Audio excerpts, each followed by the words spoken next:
অফিচাৰসকল যিটো বাইদেৱে ক'লে মই থুলমূলকৈ ট্ৰেফিকৰ প্লেনটো এতিয়া আপোনালোকক জনাই দিওঁ যিটো আপোনালোকৰ নাৰ্চাৰী পইণ্ট কামাখ্যা ফুট হিলৰ পৰা টুৱাৰ্ডছ মা কামাখ্যালৈকে কোনো ধৰণৰ যান বাহন চলাচল কৰিবলৈ দিয়া নহ'ব এইখিনি ক্ষেত্ৰত খালি থাকিব প্ৰযোজ্য থাকিব যিখিনি ইমাৰ্জেঞ্চি ভেহিকেল লাইক এম্বুলেন্সে হওক বা পানীৰ গাড়ী হওক GMCৰ যিখিনি গাৰ্বেজ কেৰিং ভেহিকেলছ আছে সেইখিনিকে অহা যোৱা কৰিব দিয়া হ'ব আৰু তাৰপিছত ৰাতি 11টাৰ পৰা 5টা বজালৈকে ৰাতি 11টাৰ পৰা মৰ্নিং 5টা বজালৈকে যিখিনি এছেঞ্চিয়েল গুডছৰ গাড়ী থাকিব কাৰণ বহুত ক্ষেত্ৰত দেখিছে যে ওপৰলৈ বহুতখিনি বস্তু কেৰি কৰিব লাগে তেতিয়া 11টা বা 5টা বজাৰ ভিতৰতে সেইখিনি সময়ত সেইখিনি গাড়ী চলাচল কৰিবলৈ অনুমতি দিয়া হ'ব আৰু এটা ৰাস্তা আছে পাণ্ডু পোৰ্টৰ পৰা যিটো নতুনকৈ ৰাস্তা আছে সেই নাহৰবাৰী হয় সেই ৰাস্তাটোদি যিখিনি ইমাৰ্জেঞ্চি ভেহিকেল আৰু এজ ৱেল এজ আমাৰ যিখিনি ফেৰী কাৰ প্ৰভাইড কৰিছে ডিষ্ট্ৰিক্ট এডমিনিষ্ট্ৰেশ্যনে সেইখিনি গাড়ীহে সেইফালে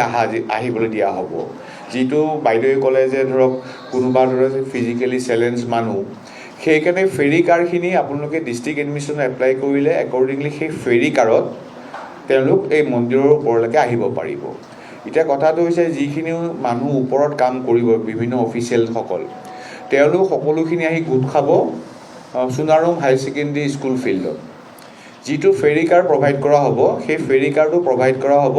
আপোনাৰ সোণাৰাম স্কুলৰ ফিল্ডৰ পৰা এই ফুট হিলৰ পৰা কোনো ধৰণৰ ফেৰী কাৰ প্ৰভাইড কৰা নহয় সেইটো যদি কাৰোবাৰ কিবা আছে তেনে ডিষ্ট্ৰিক্ট এডমিনিষ্ট্ৰেশ্যনে এপ্লাই কৰিলে একৰ্ডিংলি তেওঁলোকে ফেৰী কাৰৰ পাছ বা ফেৰী কাৰ যিটো প্ৰভাইড কৰিব সেইখন গাড়ীৰে তেওঁলোক মন্দিৰৰ ওপৰলৈকে আহিব পাৰিব আৰু বাকী যিটো ট্ৰেফিক প্লেন হৈছে বা অলৰেডি বাইদেৱে ক'লে যে আমাৰ বাহিৰৰ পৰা বহুতখিনি দৰ্শনাৰ্থী আহিব আৰু কেম্প কৰা হৈছে যিখিনি কামাখ্যা ৰেলৱে ষ্টেচনত তেওঁলোক নামিব তাৰপৰা যিটো পাণ্ডু পোৰ্টলৈ যাব সেইখিনি বাছেছ ছাৰ্ভিচ দিয়া হ'ব সেই বাছেছ ছাৰ্ভিচখিনি আপোনাৰ আদাবাৰী হৈ যাব আদাবাৰী হৈ পাণ্ডু পোৰ্টৰ যিটো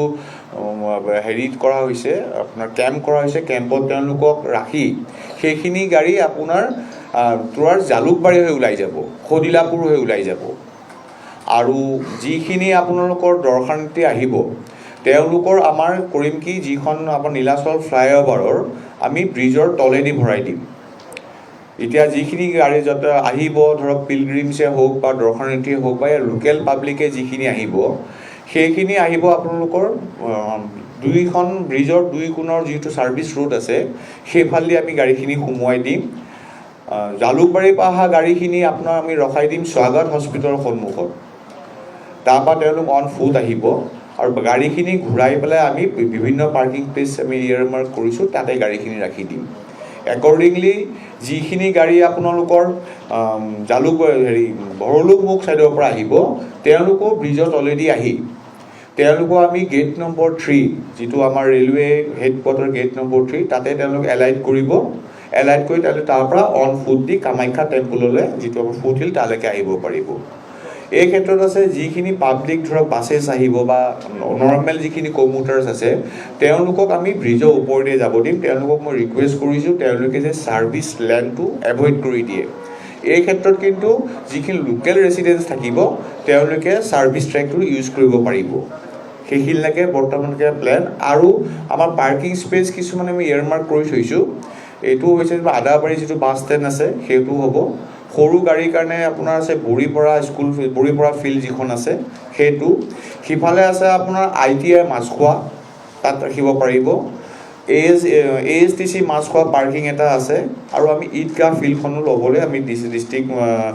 তাৰমানে কমিশ্যনাৰক ৰিকুৱেষ্ট কৰিছোঁ সেইখিনি জেগাও আমাক প্ৰভাইড কৰিব লাগে বুলি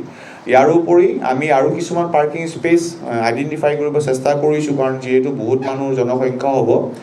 ওচৰৰ পৰালৈকে যে গাড়ীখিনি তেওঁলোকে ৰাখিব পাৰে সেইটো আমি চেষ্টা কৰি আছোঁ আৰু আমি অতি শীঘ্ৰে এইটো এটা প্ৰেছ ৰিলিজ ডিষ্ট্ৰিক্ট এডমিনিষ্ট্ৰেশ্যনৰ লগত আপোনালোকক জনাই দিম আপোনালোকৰ প্ৰতি মই এটাই অনুৰোধ কৰিছোঁ যিটো আপোনালোকৰ মাছখোৱা পইণ্টৰ পৰা যিখন এলিভেটৰ কৰিডৰৰ ওচৰৰ পৰা আপ টু আদাবাৰীলৈকে ৰাস্তাৰ কোনো ছাইডে যাতে গাড়ী পাৰ্কিং নকৰে সেইটো পাৰ্কিংটো কমপ্লিটলি ন' পাৰ্কিং এৰিয়া হ'ব কাৰণ অলৰেডি আমি এক্সপেক্ট যিটো কৰিছোঁ ডেইলি যদি 3 লাখ মানুহ আহে চ' ইয়াত যদি গাড়ী পাৰ্কিং কৰি দিয়ে ৰাস্তাৰ ওচৰত বা বাইকৰ পাৰ্কিং কৰি দিয়ে তেতিয়াহ'লে মানুহখিনিয়ে, কাৰণ এইটো এটা ধৰক অসমৰ ইমেজৰ কথা এটা আছে, যদি ভালকৈ যদি সুচাৰুৰূপে পৰিচালনা কৰিব নোৱাৰোঁ, গতিকে আপোনালোকৰ এটাই অনুৰোধ কৰিছোঁ যে তেওঁলোকে যদি আপোনালোকে পাব্লিচিটি দিয়ক যে এই গোটেই ষ্ট্ৰেচটো ন' পাৰ্কিং এৰিয়া হ'ব,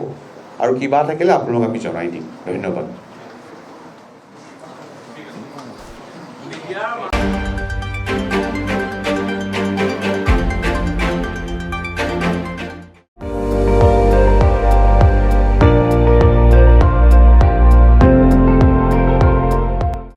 আপুনি চাই আছে ND24,